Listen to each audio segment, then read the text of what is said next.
today's session. And for those who are joining us for the first time, hang in there. And for those who were there before, let your experience be an inspiration to the new guys, and let's build this community. Without wasting any time, I'll hand over to Casper to do the house rules and Dr. Ho's for a presentation. Thank you. Thank you very much, Cabello. Welcome everybody to today's session. We only have a few small house rules for today's session. We would like to ask everybody to please mute your cameras to save data and bandwidth. Also to mute your microphones, keep all the background noise to a minimum. If anybody has a question at any point in time, please feel free to raise your hand. Or if you have some mic problems, please put it into the chat area. And Tamela will put all our details for contact in the chat area later on. Thank you very much. Over to you, Dr. Gous. Thank you very much. Thank you, team. It's good. It's good.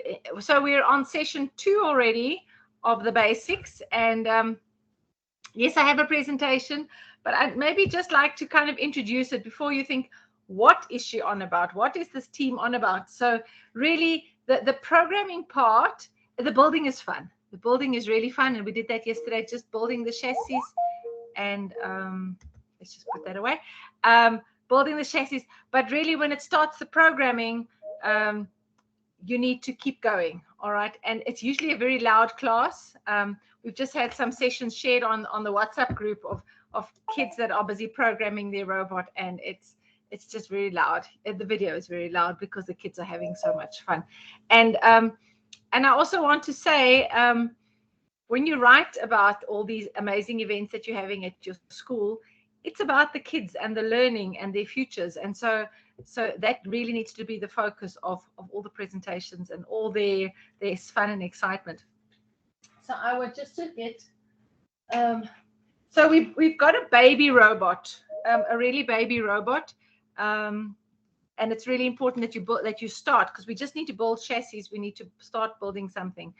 So in the programming, what we're doing is we're programming the motors. Okay, and the motors are what we control with our programming. So you've got 2 motors. You've got, and this is just convention, because if you have a class with lots of learners in it, you need to be able to quickly see where their errors are when you debug, especially if the robot just doesn't want to move, and then you've got to help them. So the robot like this, you always have traction at the front of your robot. All right. So your robot, as it's moving, is kind of pulling the robot along. Okay, and so that's where you start. At the back, we've got just a balance ball. I'll show you a different way of doing it. It's not great if you want to do a lot of reversing, because this is like the trolley wheel. You know, the trolley wheel the caster wheel that just doesn't behave itself. So for accuracy, this is not great, this wheel, and I'll show you how to build a different wheel.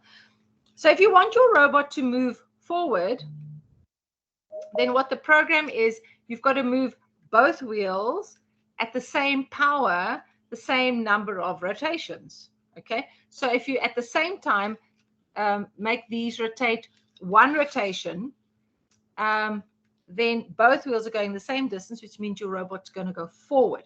If, however, you put the C motor off and you only let the B motor turn, as you're turning the B motor, it's going to turn this way. So it's going to turn towards the right. Just one thing, I know I'm busy doing this. This sound, when you turn these wheels, the kids love doing it, but it definitely doesn't contribute to the life of the motor. So please don't encourage that, where they sit and play with the motors and they make that funny sound. It's not great. Okay, so if you're going to go forward, you're going to make it go 1 or 2 or 3 rotations going forward. So if you want it to come backwards, then you have to have negative power, and then you're turning the wheels, and I'm going to show you how you do that. Okay, and so that is then negative power. So within today, you can be able to make a robot go forward, that's positive, and come back, that's negative. And in between, you've got to have a weight, because there is momentum in life.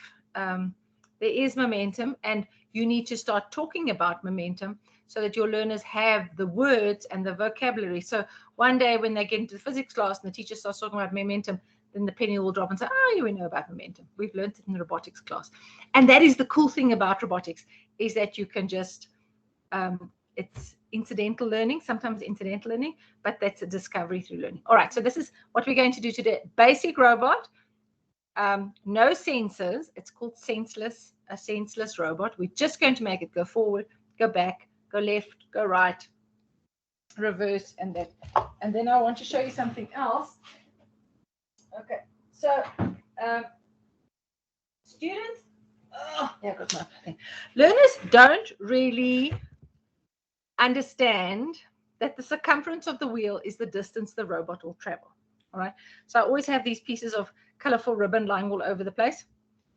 Okay, so if you want to know how far this robot, I'm just going to push it down here. So if you want to know how far this robot's going to go, you put your kind of ribbon over the wheel, kind of like that. All right, and then you've got this piece. All right, and then what you need to do is you take this piece and you hold it up against a ruler, just a ruler. And then you say, well, it'll travel, and so this is 17.2 centimeters in one rotation. So what is the circumference of your wheel? Well, 17.2. There we go. All right. And if you wanted to go 34 centimeters, then you've got to go 2 rotations. All right. There's the maths. Okay.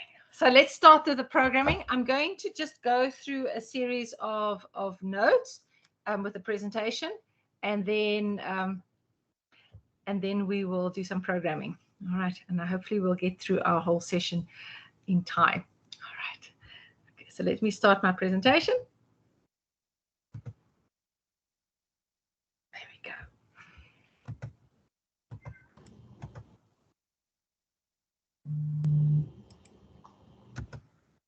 All right, can everybody see my screen? Yes, Dr. Ghost, it's starting it's through. Okay, there we go. Okay. All right, basics, there we go. Yes, there we go. Okay, excellent. So we are on Unit 2 and we're doing some really cool programming. I'd also like to say many times when Cabello does these expos, the learners are like, we can't program, all right? So then we just say we're making the robot move, okay? And then it becomes a lot of fun because once those robots move, oh my goodness, all right. Yes, we're going to put some recordings up again. Tumelo has got some MOOC queries. We've had some MOOC queries today already, and he is going to answer those questions because there seems to be an issue. But as efficient as Tumelo is, he has a solution to the query, and so it's going to be all good. And now my pages are all blowing in the wind here, but anyway. All right. This is a basic session. The next session will be a bit than the next sessions, but you're welcome to listen to those as well. And Tumelo's going to do the MOOC moment at the end, but now we're going to do programming and moving. And so you want the robot to move, all right? Forwards, backwards, left, right. We're in session 2 or 4 sessions, so we're nearly halfway already. Yes, there's a class culture because we want to equip our robotics coaches. We want you to be competent and confident, and we'd love to answer some questions. Okay, so in this class, we've got the engineering. That's the building, which we did yesterday. And now today we're going to tackle some programming, making the robot move. We're going to make different aspects move, and obviously as you move along, you're going to up the complexity, you're going to up the programming, you're going to up the sizes of the programs, but you need to start somewhere, and so the start is today. All right, so we are using, just by way of FYI, we are doing robotics kits. This is the Ev3 Robotics Kit. You'll see over here there's a little bit of a timeline.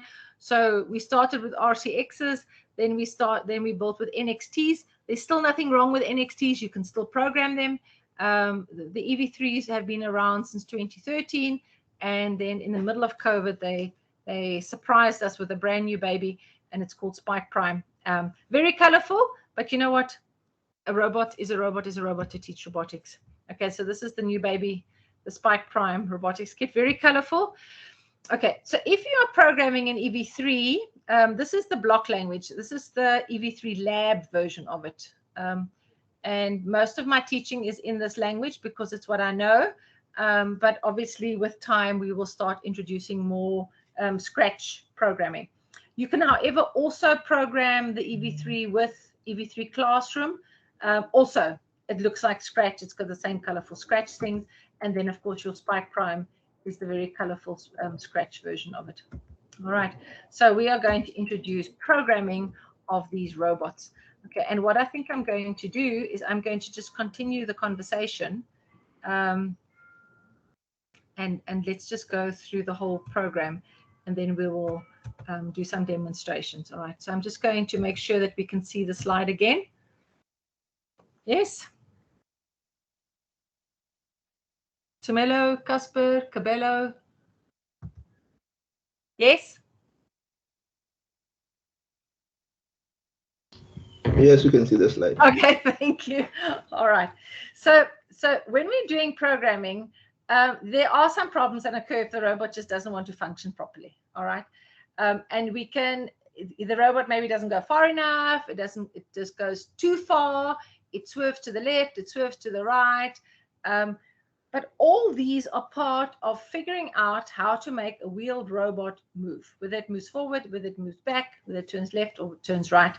And then there are other parameters. So forwards and backwards is your direction, but you can also go faster and slower. All right. You can make it go less degrees, more degrees. Okay. More rotations, less rotations. So what we've got here is a lot of objectives. You have to be able to move the robot forward, and just forward first, and then forward and backwards, and then forward and backward for a different power setting, and different and forward with a weight in between, and different. So all of it is you are trying to get your learners to understand that it's not just about moving it. There's got to be move left, right, or whatever. All right. So part of the programming activities are we give you a little bit of code to kind of encourage you. So this would be, you reset the motors, B and C, and then you go forward for 3 degrees. Okay, that is, you put your motors on rotations. So again, this would be similar to saying, okay, this is connected to C and D. You move for 3 rotations with a 50% power. There's your 50% power. There's 50% power. Okay. There's a different way of writing it. You set the movement to C and D. You set C speed to 50, D speed to 50, and then you move forward for 3 rotations, and then you stop moving. Okay. And so one thing you will realize with robotics is there's no one answer. There's never only one answer. And that is really important, that the learners realize that they don't have to know what the answer is. They must be able to solve the problems. Okay. So if you do on the Ev3 software, you have what you call a canvas, and we do a quick start. And I'll show you now, we have a new project. There's a new project. We do a program, and then it looks like that. And then what you have to do to program is you drag and drop all these icons at the bottom to write a computer program. Okay. It's just a convention. When you drive, you always have the traction in front. So you must have the rubber and the traction in front. You might find that having 2 sets of rubber tires delays or slows the robot down, which is not what you want. But you in your classroom must then decide left is B and right is C. I've just been teaching that for so long, and so that's how I do it. Okay, so the thing that you have to remember is if B and C rotate forward, that is positive, and if B and C rotate backwards, then it must be negative. Okay, and so it's also a good way, there's a maths example in this of doing positive and negative numbers. Going forward 1 and negative 3, so what's your net result is where do you stop? Because if you go forward 2 and back 2, you're going to be back at the same place. So that is positive 2, negative 2 gives you a 0, which is the maths principles of integers. Okay. Okay. So what I did say was, and I really encourage you to instill good programming habits. All right. So this one here is to say you've got to reset your motors before you start. It's just a good habit. There you go, 1 rotation, then you pause for 1 rotation, and then you go back. But now here is the thing. Can you see this is on rotations, and that is on degrees? Okay. So 720 degrees is twice 360 degrees. You see that? And 360 degrees is the rotation of the wheel. Okay, it's not turning through, the wheel itself is rotating through 360 degrees. is 1 rotation. So if it goes 720 degrees, then it must be going 2 rotations, so a little bit further. And notice that this is just a single large motor. It's only B. So if only B is turning, then it'll turn to the right. Okay. All right. So now if you want the, here again, this is a medium motor. We're going to get to that in M2, but we use the medium motors for the powered attachments. All right. And so we make the arm go up or down. We make the arms grip it so it goes left and right. But that is your powered attachment. Okay. So again, here, this is good programming. You reset the motors when you're using BNC because there's accumulated rotations. And so what happens is you have gears, and there just is a little bit of incomplete slip. And so that accumulates. All right. So good habit, reset your motors. When changing direction, good habit, put in a pause. Forwards is positive and backwards is negative. And it's always good to make sure you come back. When we do the powered attachments in M2, you'll also see that it's a good habit that you open and close your things. All right. So programming, apart from the robot, you have to save your programs as often as possible. And I would encourage you to get members of your team, get some learners to be the I don't know, the program keepers or the program protectors or whatever you want to call them. But you need to save programs. So you shut down before you shut down your laptop, I would say make some effort to save your program. You'll see here if there's a star here next to the project name, it means you haven't saved it. Okay. You can never test your code enough, but I would definitely encourage you to have small pieces of code that you test first before you write the whole program and then wonder why it doesn't work. So you write a program, you test it, you see where you are. You add another section to it, you test it, you see where you are. Backups daily. I've got a naming convention for files. I'll gladly share that with you. And then comments. Please use comments, especially if you've got multiple members of the team that are the programmers, which is really important. You cannot only have one programmer and one builder and the rest sit and look. No, you need to have a team approach. And if you've got 6, you're probably going to have 3 that focus on the building and 3 focus on the programming, but they need to work together. So 2 by 2, they will then solve some of the missions. Okay. And I need to figure it out how it's done in Spike.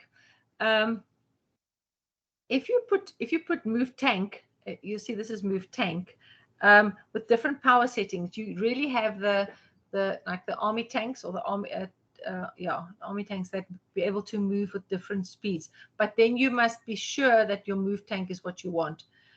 There is a way of using a move tank to turn, but it's not a very graceful way of doing it, but it's possible. All right. Okay, so just by way of convention, I said B and C are the motion ones, and A and D are usually your powered attachments. And we'll get to the sensors, which are ports 1, 2, 3, and 4 just now. All right. But on your screen, it can tell you what's connected to what, and I'm going to show you that now. Okay. So you know exactly what's connected, and make sure it's connected properly. Otherwise, it's of no value. But the software doesn't know exactly what you're trying to do or what the robot looks like. So you really need to test what is what. So in here, if you have B and C here as large motors, if you can just let the robot move forward and backward, there must be, those numbers must change on your port view. I'll show you now how to do that. All right. I will show you the demonstration. I just want to let you know there are a gazillion resources to add. And some are really good. Maybe you'll get a favorite. So there's the Ev3 lessons, which give you most of the programming problems to solve, and with good pieces of code. Please don't get your learners just to copy code and hope for the best. They can use it. They can definitely copy it. But you must give them tasks to do that require them to modify it. Okay. It's just too easy just to cut and paste and then hope to goodness it works, because you must make sure that it won't work. All right, they must be able to think a little bit further than copy and paste. So Prime Lessons have also got some really good code, really nice pieces of code. And then, of course, my Builder Dude has been around for a long time. So you're welcome to go and have a look. The little Kyle has grown up, but he's very good. He's got some really awesome tutorials. And you don't need to watch them all. You can get your learners, you can assign them homework and ask them to look, give them a topic and say, go and find something about testing robot motors. There's a really good one from the team Veneer, I think, where they test two motors because the robot kept pulling skew, they were getting inaccurate readings. So there's a good one there. Okay, so how to program? Well, if you ask me, it would be build a robot and just program it and figure it out by discovery. But I mean, there are people who've got these really cool videos to show you. And I think we're going to pull out what's important out of these videos and make our own video series. But it is important that you maybe just watch and listen. If you were in our Untitled Robotics Hub and in a workshop, we would have thrown you in the deep end long ago to make you move like the robots move. All right. But programming is about doing. You need to write programs, okay, and do all the programming activities. So the one, if you don't have a robot, you can try the trial version of the virtual robotics toolkit, and you can make the robot just move just to get it to move. But that is all, yeah, you've got to test it. That's how we learn. That's how we learn. You tested one, we tested the next one. And remember, the focus now is just to make the robot move. All right, so I'm going to stop sharing and stop my presentation, and then I'm going to just pause for 1 second to see whether there are any questions. Otherwise, I will pull up my programming environment. So, gentlemen and ladies, are there any questions? Any questions? Jamela?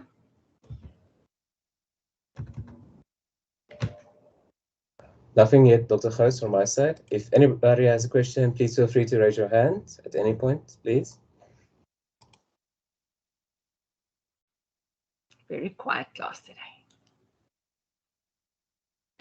Okay. All right. Well, then I'm going to then share my PowerPoint. My PowerPoint. I'm going to share my programming environment with you. And I'm just going to show you how easy it is just to program a robot. Okay, so if this is my canvas where I program, so you do file, I'm going to go take a new project. All right, so if you start, once it's started, there we go. Everybody can see, né? All right, so it says here, brick not connected. So maybe just one of those things, how do you get your program onto your brain? And that would be to have a program, a USB cable. I'm just going to check whether Mario has got any power in him. So maybe Mario will be my little crash test dummy for the day.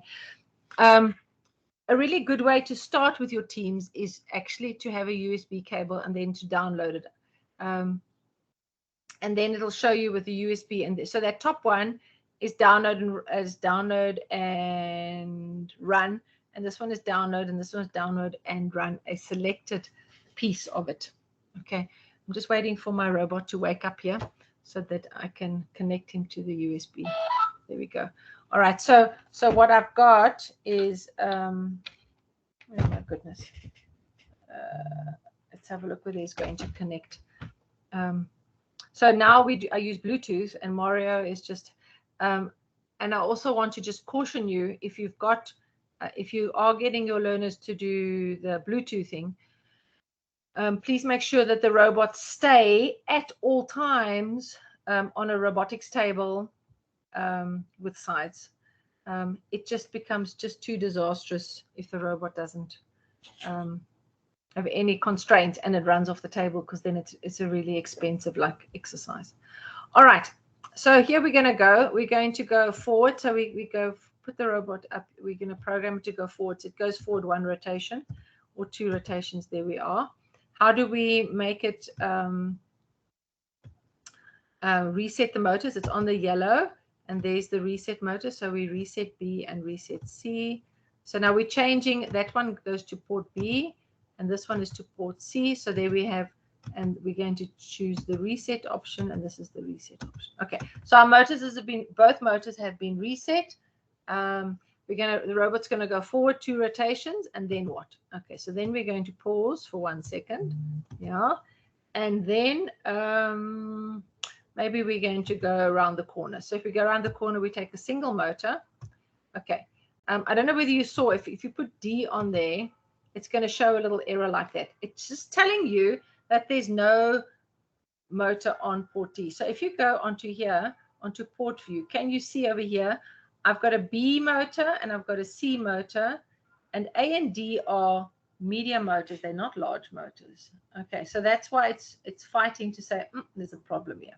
Okay, so let's just keep him out of his misery and say, okay, that's B motor.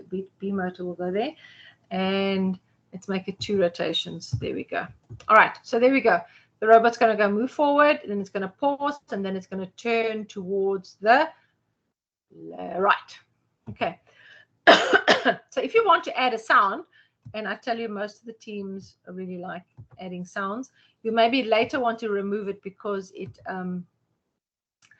it uses up. There's a dog and insects. Okay, let's take the snake. Okay, so there's the snake hissing. So that'll be the sound. A good thing to use when you do sounds is to say, if we're going to make sure that our program is running. Okay, so I'm going to now go down here, and it says there, download or download and run. I'm going to hold the robot in my hand, and I will set it up differently, but I just want you to listen. So if I go download and run, it's going to run immediately. But what I want you to watch is this color band on top here, so you know exactly where your program is. So watch here. There we go. So forward, pause, round the corner, and hiss. All right. So you can actually watch your program run. Okay. So if you now have to change the program and say, okay, no, we want this to go 3 rotations. And instead of going to the right, we want it to go to the left. And then we say, okay, so now we're going to run the program. So now I am holding the robot in my hand, so it's not on the table. But now if we run it, and forward, pause, one side, and then hisses away. All right. And so you've downloaded and run. If you choose this option, you'll hear that sound. Okay. And what I'm going to show you just now is how do you find this program then on the brain. One of the other things that I need to show you is that now it says here that this project has not been saved, and that is not okay. Okay, so this program, you just double click on it. You say this is test 1. It's got to be meaningful names, okay? But this is a test. So, and then the project, you go to File. Come on. Oh, it helps like that. File, and we want to save the project. And we've got to give it a name, so it's called My Project. My Project. Okay. And then we save it. There we go. Okay, and so every time we add something, it's going to complain. All right, so just by example, then you've got here, you want a comment to say, today is Tuesday. So it's Happy Tuesday to Miller. And now you see it's got a little star on it again. So now we're going to save it again. So it just saved project. So now then it's saved project. Just a good habit to get into. All right. Oh, I'll save it again. And what did I do there? Okay, there we go. All right. So whatever you're doing at all times, you need to be able to explain what you're doing in your program. Okay. So if you read code, you say, okay, so I can read it. This goes forward 3 rotations with a power of 30. Then it stops for 1 second. And then it goes on for rotations with a power set of 50. It goes 2 rotations, but only on motor C. All right. And then when that's done, it says the snake and the hiss. Just also a good habit would be to say, okay, now that we've come to the end of it, let's put our motors off. So you know you've stopped. And then on the blue, there is an option just to put it to the end. And so then it's all saved like that. All right. Oops. There we go. All right. All right. If you want to say, okay, but I want to take out, I don't want to turn, I just want to go straight. So you take this one, you select it, and you delete it, then it'll automatically pull it up. Okay, so then the space is gone. All right. And so for straightforward navigation, this is it. All right. You'll see, watch at the bottom here, these wheels. If I just move the robot, you'll see that the wheels are spinning. So that is in degrees as well. Okay. It says it's in degrees because it says there 90 degrees. So the reading is in terms of degrees. All right. So I'm going to just pause now. Are there any questions now? Would you like to see something very specific that I'm going to do? Anybody got any questions? Just looking at the house. If anybody has a question, please raise your hand or unmute, or you can put it into the chat area. Okay, so one of the questions is there a speed limit to robots? There is no speed limit, and if you have a team of boys, they'll probably put this at 100. So it goes very fast. The downside of going very fast is that you have to suddenly stop, and so then there's slippage. And slippage on a robot table is not great. So if you're programming it to go forward to a specific place, I would not go faster than 50% power. If you're just reversing back into base just to get into base as soon as possible, put on 100% power and just reverse like a bat out of hell and just go straight back. That's not a problem. But that's less accurate because you need to get there as soon as possible. When you go around corners, so if I were to put in a turn here, it's like with a motor car. All right. If you're going to go around a bend, I don't think you should go more than 30. If this is 2.2 rotations, okay, I wouldn't go around the corner for with more than 30% power. Straight, I would not go more than 50% power, but that is just kind of also a convention. You've got to have conventions. Engineering is very structured, and it's about good programming habits. And if you can justify why, then your learners will also learn good habits as soon as possible. Okay. All right. But I would really encourage you, make the robot go forward, make the robot go backwards. A really cool example would be to have the robot, so to compare, so run this program on 3 rotations and then run it on degrees, but run it on 3 degrees. And then you get the learners, it's not going to go very far. Okay, because 3 degrees, your wheel is hardly turning, but the learners need to make a mental note of that. And then you say, okay, run that program, and then you put it onto seconds, and you make it run for 3 seconds, and you ask them, okay, so how far does it go? What is the more reliable one? Time we normally only use for our powered attachments, mostly because if you've got time, that's really dependent on your power setting. Oh, and that's also another thing.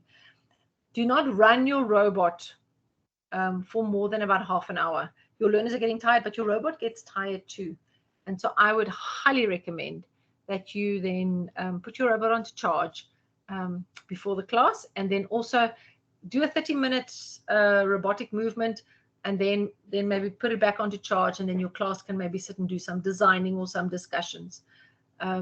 But if you're going to run your robot, especially if it's a heavier robot, you're pushing it at 45 minutes. But what you do get then is that the more you are running the robot with a lower power setting, the more inaccurate you're going to be. And then what your learners are going to do is they're going to change all their programs that were working perfectly to change it to when the robot's not working on optimal power. And then tomorrow you're going to charge your robot, and they're going to come back and say, oh, now the program is not working yet. The program is working. It's the power setting of your robot that's changing, and that is an issue. That is definitely an issue. Let me just save this and get the little star away. Okay, there we go. All right. Any other things to share? Any of the experiences you've had? You're welcome to share now. Are we all good at programming? Everybody? And it's really fun. It's getting the learners. You can also put You can add things to the challenge to make it more exciting. Like go and fetch, put the water bottle in front of your robot, go and fetch a water bottle, go and fetch an empty roll of toilet paper, go and fetch a yogurt basin. If you really want to make it fun, you take an empty, say, margarine tub, and you put sweets in there, and you say the first robot to bring back the container with sweets in it, you can keep it. It's really good fun. And then you make it a little bit more difficult, so you make it flats or something like that. But they need to know navigation. If your learners can master robot navigation without sensors, then I think they understand what they're doing. And so it becomes just that much easier when we do navigation with sensors, because then you've ironed out all the issues that there could be. All right. Anybody got anything to share? How your robot learners doing? Your robotics learners doing? Are they learning? Are they engaging? Are they understanding what they're doing? Because navigation to make the robot move is really a lot of fun. All right. Tumelo, do you want to add your MOOC moment? All right there. Awesome. Gentlemen and ladies, thank you so much once again for being part of this session. For those of you who are not part of this MOOC portal, for those of you who are not part of the MOOC portal, so let me just show my screen. I hope this shows now. There we go. For those of you who are part of the MOOC portal and are currently experiencing challenges, so this is what you might see. So most of you who are experiencing challenges when you want to submit or the multiple choice questions, these are some of this is an error code that you will see most of the time. So when you see this error code, kindly please refresh your browser or clear your cache. So this will also enable the MOOC browser to be active on your site, meaning that when you are about to submit or resubmit your multiple choice questions, it will be much easier for you to do that. But otherwise, if you have any questions regarding this, please don't hesitate to email us, and then we'll certainly attend to this with immediate effect. Tumelo, how do you clear your cache? Just maybe show. Oh, that's done on your history. So you simply go to the top right tab there. When you click on those three dots, you go to history. When you go to history there, it'll say all or recently closed or turned from devices. So you will simply say all, or you just click on that part, and then it should give you an option here. But as for me, it won't give me any options because I recently just cleared my cache here. So I hope this makes sense. But you can clear your cache or your history just from the history option there. I guess that's it for today or for now. Awesome. Thank you very much. If there are any questions related to today's session, please don't hesitate to email us. We'll certainly attend to your questions. Thank you. Thanks, Tumelo. All right. Anybody else got anything to add? How fun is programming? Who's made the robot move already? Anybody? It's always the best fun to make the robot move. Okay. All right. I don't think there's any more comments. Oh. All right, Tumelo, you can close the session and give us time to go and fetch a cup of coffee, and until the next session. All right. Participants, thank you so much for participating in today's session. For any queries or general queries regarding to today's session, please have a look at the chat box and email us on the relevant email, which is isat@unisa.ac.za. You can follow us on our social media pages. And for those who are new on the MOOC portal, please don't hesitate to email us as well, because certainly you might experience challenges, and then we'll attend to it. Otherwise, thank you so much, Dr. Host, and Thank you. happy Tuesday to everyone. Happy Tuesday, Tamara. Thank you very much. Awesome. Okay. And we'll see each other then on Wednesday. Thank you. Have a good Tuesday. Bye.